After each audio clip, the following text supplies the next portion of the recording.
Rishikesh Advanced Pain Clinic. Noppi Mayam Surgery Duram. For appointments 9155515563. Hi guys, welcome to iDream. నేను మీ Chanakya. India's most awaited movie Pushpa 2 మరి December 5th release అయిపోయింది గ్రాండ్గా. మరి ప్రేక్షకుల దగ్గర నుంచి రెస్పాన్స్ కానీ అండ్ అభిమానుల దగ్గర నుంచి కోలాహలం మొత్తం థియేటర్స్ మొత్తం కూడా ఫుల్ అయిపోయి సో ఒక ర్యాంపేజ్ అనేది కూడా చూస్తున్నాము.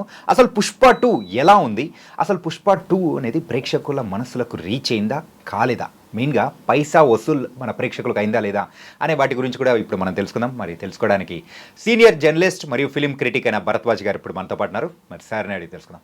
సార్ హాయ్ సార్, నమస్తే. నమస్తే సార్, పుష్ప 2 ర్యాంపేజ్ అది థర్డ్ పార్ట్, కాకపోతే ఈ సెకండ్ పార్ట్లోనే ర్యాంపేజ్ చూపించినట్టు అనిపిస్తుంది. యాక్చువల్గా ఇది పార్ట్ 3 కోసం తీసినటువంటి పార్ట్ 2. ఓకే, 3 అంటే చాలా కాలం క్రితం ఒక టీజర్ వచ్చింది, వేర్ ఇస్ పుష్ప అని. అవును, అందులో పుష్ప మరణించాడు అని మొదలవుతుంది. అంటే ఒక ప్రాంతం అంతా దగ్ధం అవుతుంది, ఒక ఊరు తగలబడిపోతుంది. యా, తగలబడిపోయిన తర్వాత ఒక పులి 2 అడుగులు వెనక్కేస్తుంది. పులి 2 అడుగులు వెనక్కేసిందంటే ఆ ఎదుర్కొండా ఉన్నది పుష్ప అని అతను ఉన్నాడు అని చెప్పడం ఆ టీజర్ ద్వారా ఒక కథను చెప్పే ప్రయత్నం చేశాడు సుకుమార్ గారు. యా, అది పార్ట్ 2 అని ఫిక్స్ అయింది ప్రపంచం. కానీ ఆ ఛాయలు ఎక్కడా లేవు ఇందులో.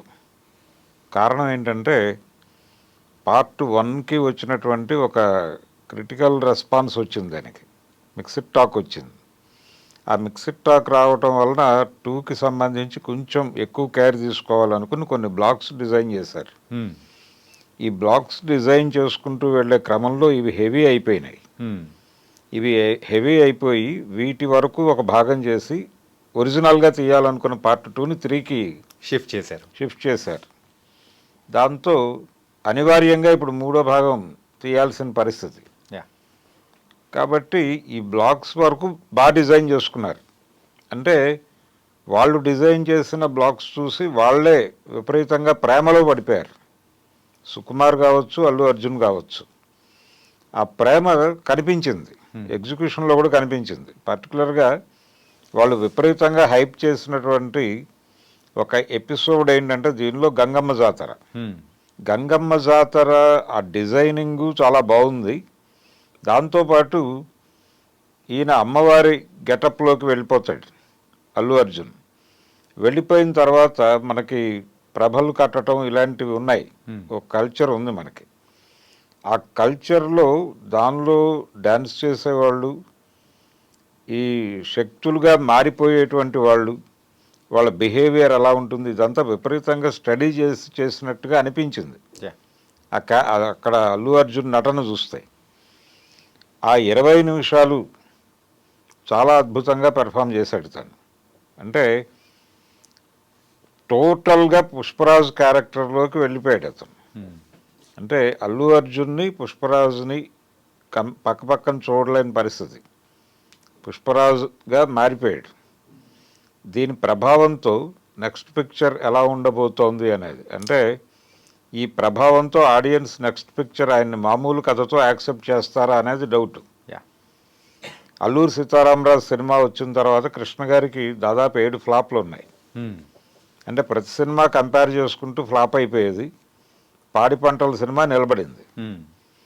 అలాంటి ఒక ప్రత్యేకత ఉంది ఈ సినిమాకి, పుష్ప 2కి పర్టికులర్గా. ఈ పుష్ప 2లో అల్లు అర్జున్ విశ్వరూప ప్రదర్శన చేశాడు నటుడిగా. కాకపోతే ఈ సినిమాలో ఉన్న ప్రాబ్లం ఏంటంటే ఏ బ్లాక్ ఆ బ్లాక్ బాగానే ఉంది. ఇన్ టోటల్ చూసినప్పుడు ఒక చిన్న ఇబ్బంది, ప్రేక్షకులకు ఎక్కడో వెలితి కొడుతూ ఉంటుంది. ఆ వెలితి కొట్టడానికి కారణం ఏంటంటే ఇది వాళ్ళు ఒరిజినల్గా అనుకున్నటువంటి పార్ట్ 2 కాకపోవడం. దాంతో ఆ వెలితితోనే ప్రేక్షకుడు బయటకు వస్తాడు. రెండోది, చివరిలో వచ్చేటువంటి సన్నివేశాలు, క్లైమాక్స్కి ముందు వచ్చేటువంటి సన్నివేశాలు కూడా కొంత గందరగోళాన్ని క్రియేట్ చేసినాయి. ఎందుకు వస్తున్నారు వీళ్ళు, వాళ్ళకి వీళ్ళకి ఏమన్నా పాత పగలున్నాయా, ఒక కిడ్నాప్ డ్రామా నడుస్తుంది. ఆ కిడ్నాప్ డ్రామాకి నేపథ్యం ఏమిటి అనేది ప్రాపర్గా ఎలివేట్ కాలేదు.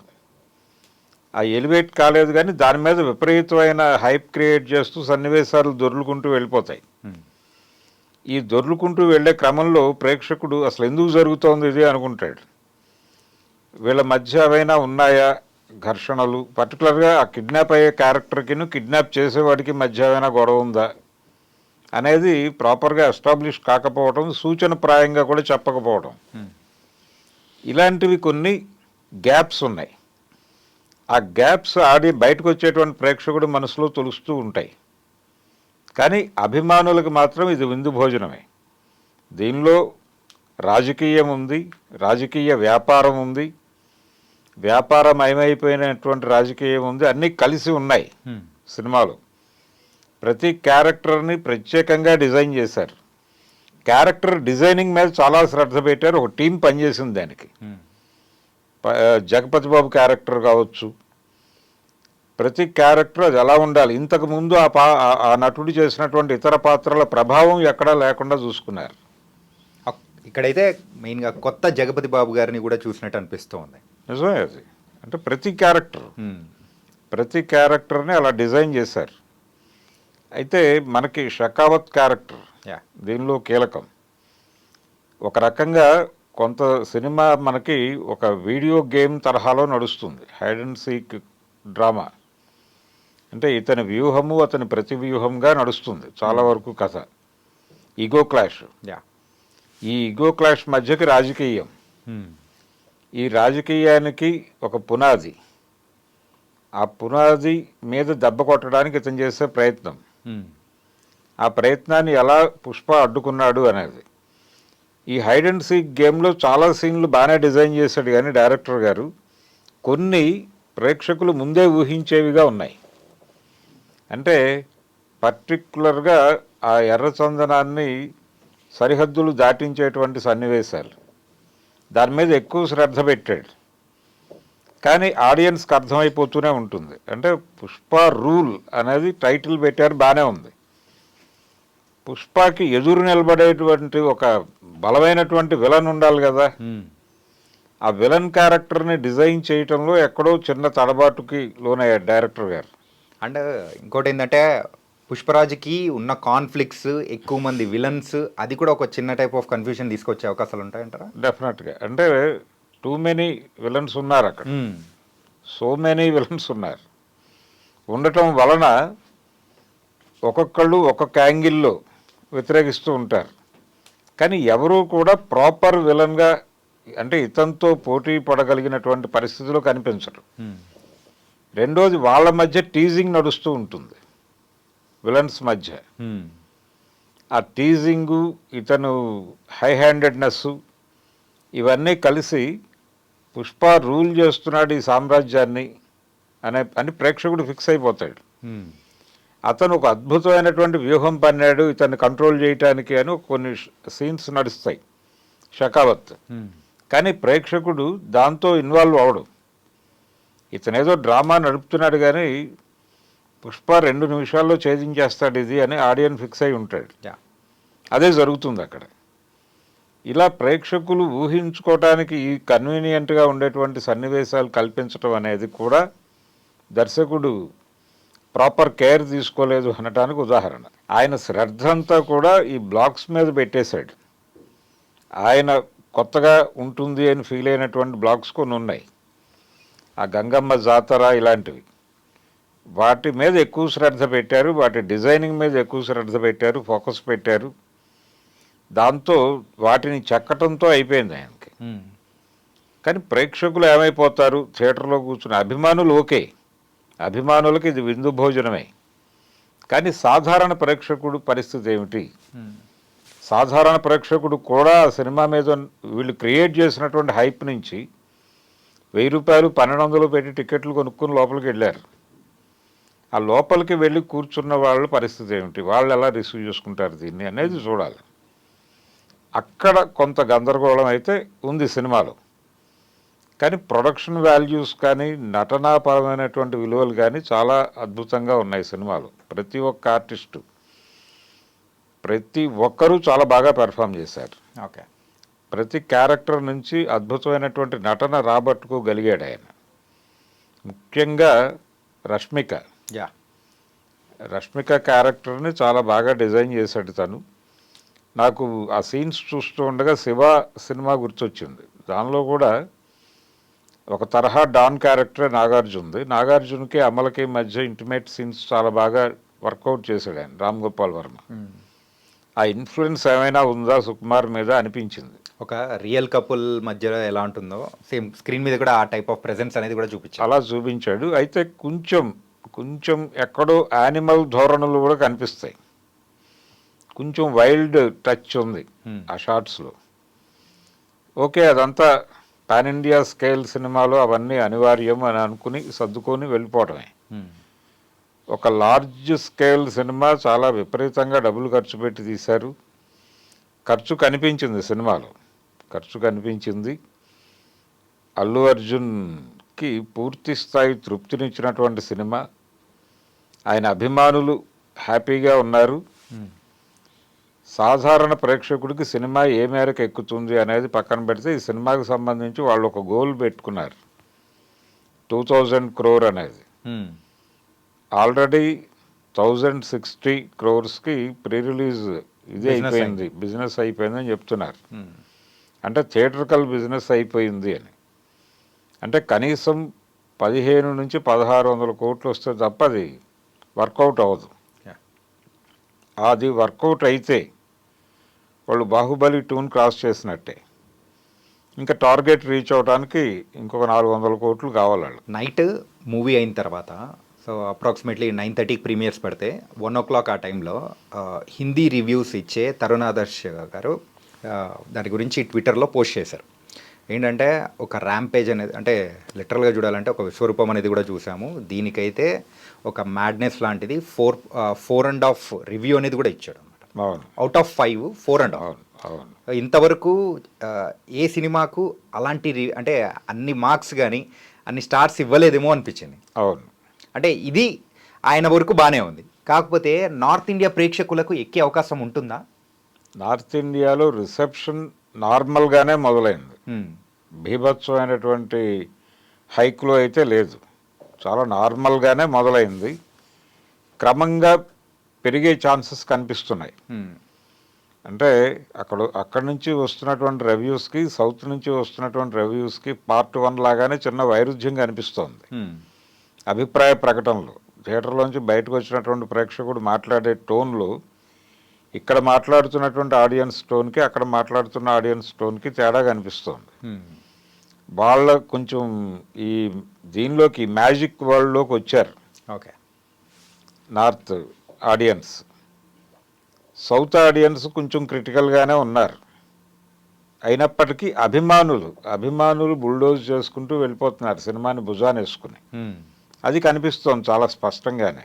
వాస్తవంగా వాళ్ళు అనుకున్న రికార్డులు రీచ్ అవుతుందా లేదా, వాళ్ళ టార్గెట్ రీచ్ అవుతుందా లేదా అనేది అయితే ఇంకో 2 days ఆగితే కానీ క్లారిటీ రాదు. ఇప్పటికీ ఆ సినిమా గురించినటువంటి ఒక మేనియా నడుస్తోంది.